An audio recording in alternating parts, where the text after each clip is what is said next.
Hello दोस्तों, नमस्कार, आदाब, सत श्री अकाल। मैं अर्पित कुमार स्वागत करता हूं एक बार फिर से आप सभी का आपके अपने इस यूट्यूब चैनल पर। आज हम बात करेंगे मुस्लिम लीग के बारे में। इस वीडियो में हम जानेंगे मुस्लिम लीग क्या है, मुस्लिम लीग क्यों स्थापित किया गया, इसके उद्देश्य क्या हैं, कौन कौन से कारण हैं मुस्लिम लीग को स्थापित करने के। टू द पॉइंट अपन बात करेंगे।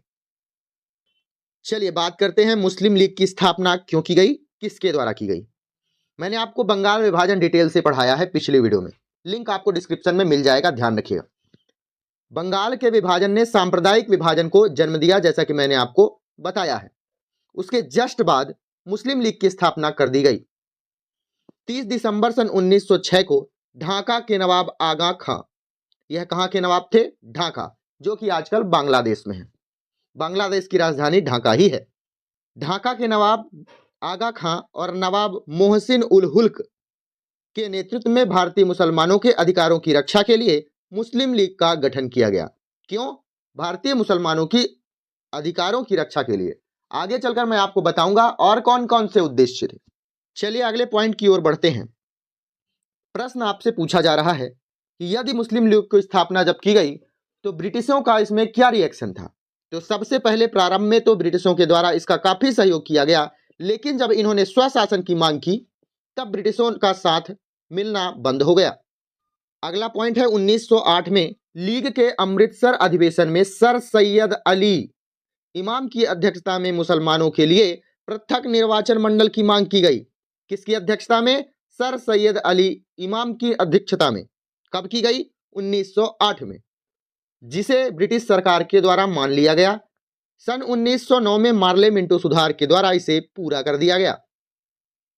अगला पॉइंट है मौलाना मोहम्मद अली ने अपने लीग विरोधी विचारों का प्रचार प्रसार करने के लिए कुछ महत्वपूर्ण पत्रों को चलाया, जैसे अंग्रेजी में कामरेड, उर्दू में हमदर्द, और उनके द्वारा अल हिलाल की भी शुरुआत की गई, जो कि उनके राष्ट्रवादी विचारों का प्रमुख पत्र था।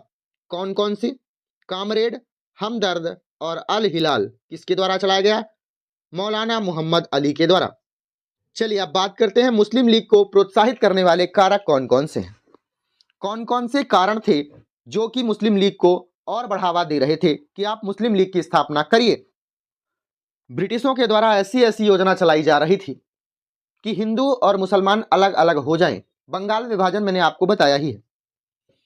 साथ में शिक्षा का अभाव भी था, मुसलमानों की संप्रभुता का पतन हो रहा था, धार्मिक भावनाओं की अभिव्यक्ति भी थी। मैं डिटेल से इस पर चर्चा करने चल रहा हूं।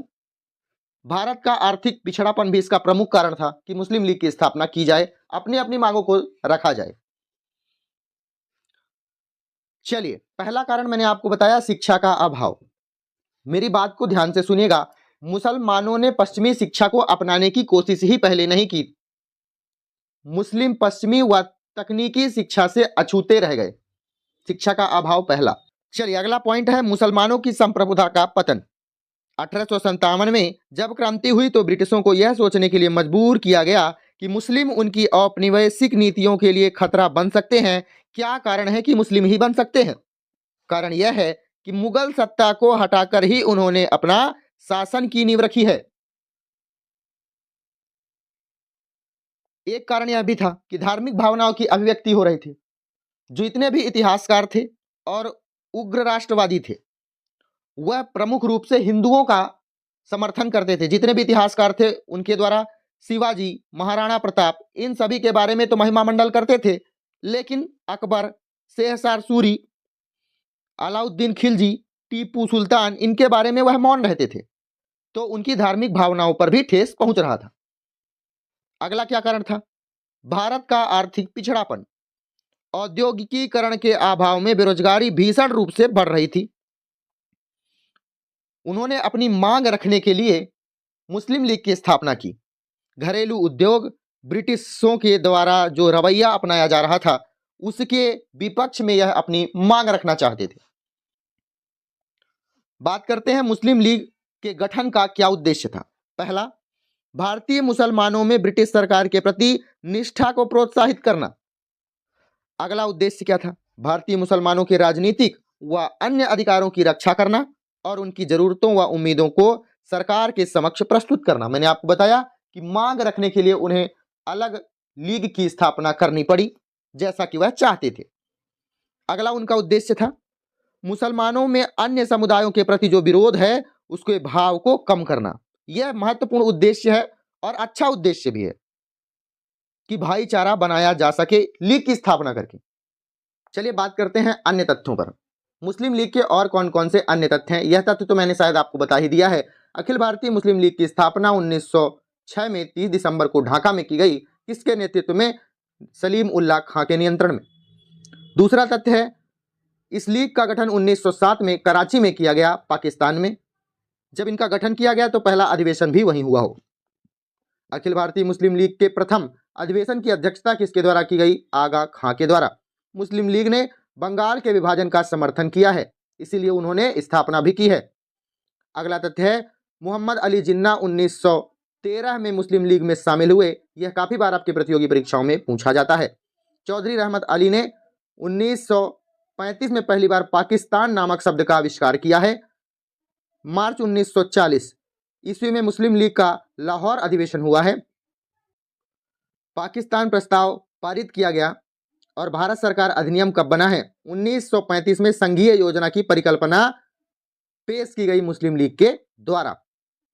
अगला तथ्य 1920 में मोहनदास करमचंद गांधी से प्रभावित होकर अमृतसर में नागरिकों के नरसंहार के बाद सविनय अवज्ञा आंदोलन की शुरुआत की गई, जिसमें मुस्लिम लीग ने कांग्रेस का समर्थन किया ब्रिटिश शासन के बहिष्कार का। साथ में अर्थात कांग्रेस और मुस्लिम लीग एक हो गई। मुस्लिम लीग ने असहयोग नीति का विरोध कर दिया क्योंकि उन्हें यह दृष्टिकोण बहुत कट्टरपंथी लगा। ओहो, मुस्लिम लीग के द्वारा असहयोग आंदोलन का विरोध किया गया, क्यों? क्योंकि वह कट्टरपंथी लगा।